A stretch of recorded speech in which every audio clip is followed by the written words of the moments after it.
A ship drifts aimlessly in the ocean. No distress flags, no signs of life. But when rescuers step aboard, they find something terrifying. Dozens of corpses, their eyes wide open, mouths frozen mid-scream, as if they had witnessed something unspeakable. The ship's final message? A cryptic distress call ending in two haunting words, "I die." But before any real investigation could begin, the Ourang Medan was suddenly engulfed in flames, a massive explosion tearing through the vessel. Within moments it was gone, swallowed by the sea, taking its horrifying secrets with it. What force could wipe out an entire crew without a single mark on their bodies? And was the explosion just a tragic accident, or a deliberate act to bury the truth forever? Stay with us to find the chilling truth.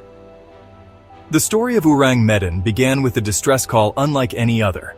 In early 1948, multiple ships sailing through Malacca intercepted a desperate SOS. The message, reportedly sent by the Ourang Medan's radio operator, was brief but deeply unsettling. All officers, including the captain, are dead, lying in chart room and bridge.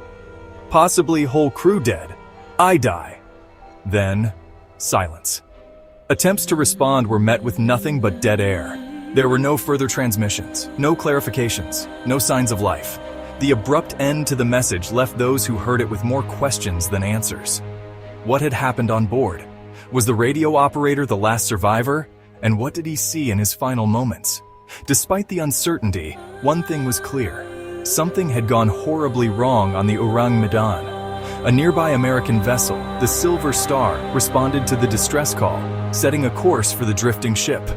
But they had no idea what they were about to find. The Silver Star arrived at the given coordinates and spotted the Ourang Medan drifting aimlessly. The ship showed no signs of damage, no distress signals, and no movement on deck. Repeated attempts to make contact, horn blasts, radio calls, and visual signals were met with complete silence. Sensing something was wrong, the captain of the Silver Star ordered a boarding party to investigate. As they climbed aboard, the unsettling stillness of the ship became even more apparent. The deck was lifeless until they saw the bodies.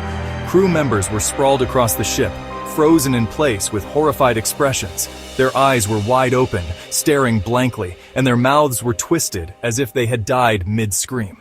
Some were slumped over control panels, others lay on the floor, their limbs stiff and contorted. There were no visible wounds, no blood, no burns, no signs of a struggle. It was as if death had struck them all at once. Even the ship's dog was found dead, its face twisted in the same grotesque expression of terror. Inside the ship, the conditions were just as disturbing. The radio operator was found at his station, his fingers still hovering over the equipment. The engine room was intact, yet the entire crew had perished under mysterious circumstances. The rescue team had no answers, only a growing sense that something was terribly wrong. And then, before they could investigate further, something unexpected happened.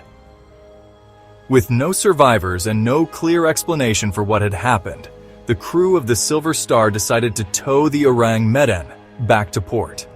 If they could bring the ship in, authorities might be able to investigate the strange deaths and uncover the truth. Ropes were secured, and preparations began to slowly move the ship. But before they could even start towing, something changed. A strange smell, described in some reports as a mix of gas and chemicals, began seeping from below deck. The air felt thick, almost toxic. Then came the smoke. It rose from the lower levels, spreading rapidly.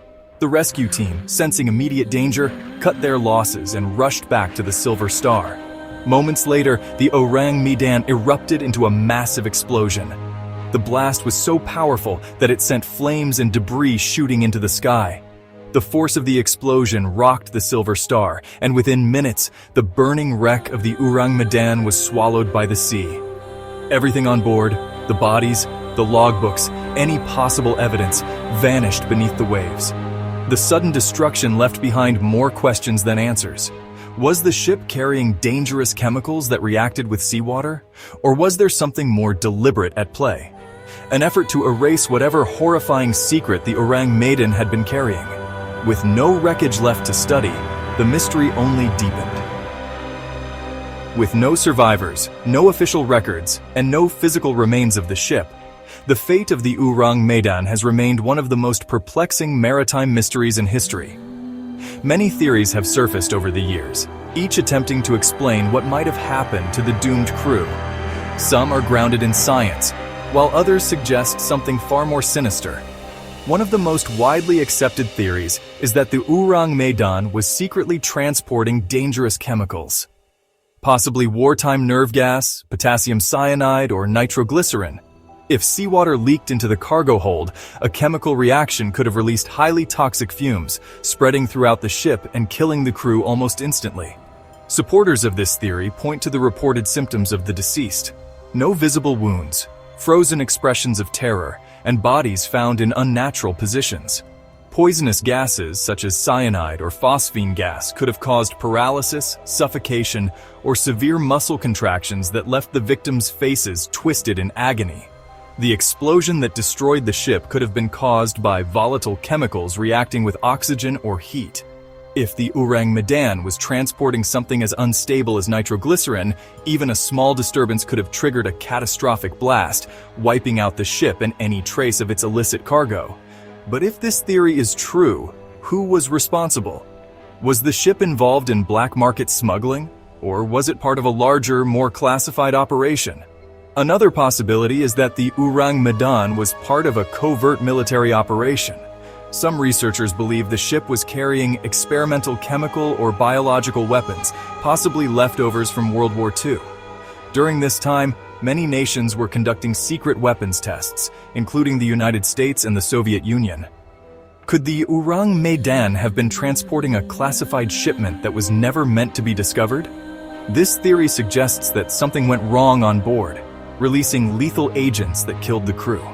When the distress call was intercepted, authorities may have scrambled to erase any trace of the ship before an investigation could take place. The explosion may not have been an accident.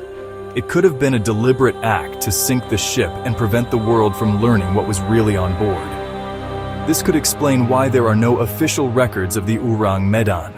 No registration, no shipping logs, nothing that ties it to any known maritime database. If the ship never officially existed, it would be much easier for governments to cover up its disappearance. For those who reject conventional explanations, there is the possibility that something far beyond human understanding was responsible for the Ourang Medan's fate.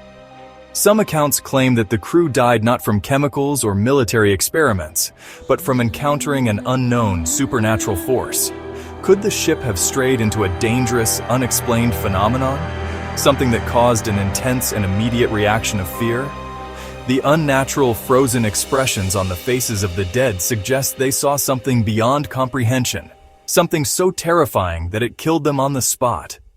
Others take the theory even further, suggesting that the Ourang Medan may have encountered an extraterrestrial presence. Some believe the ship's final transmission, "I die," could indicate a last moment of realization by the radio operator, witnessing something no human should have seen. If there was something unnatural on board, was it responsible for the explosion? Or was the explosion a desperate attempt to destroy whatever had come into contact with the crew? Finally, there is the possibility that the Ourang Medan never existed at all. Skeptics argue that the story of the ghost ship has no verifiable evidence beyond secondhand accounts and maritime folklore. No official records of the Ourang Medan have been found in any shipping logs. No wreckage has ever been recovered, and every mention of the story seems to trace back to reports that emerged years after the alleged incident. Could this have been a cautionary tale, designed to warn sailors about the dangers of transporting hazardous cargo?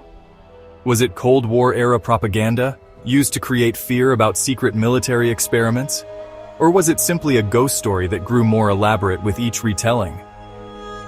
The truth about the Ourang Medan may never be known, but whether it was a tragic accident, a government cover-up, or something far more terrifying, one fact remains. Whatever happened on that ship was never meant to be uncovered. What do you think really happened to the Ourang Medan? Was it a case of chemical poisoning, a secret military experiment, or something beyond human understanding? Let us know your thoughts in the comments below. Don't like this video, and definitely don't subscribe. You wouldn't want weekly doses of mind-blowing mysteries, creepy legends, and unexplained events, would you? Yeah, I didn't think so. And whatever you do, don't click on the video above, unless you want to uncover the secrets they don't want you to know.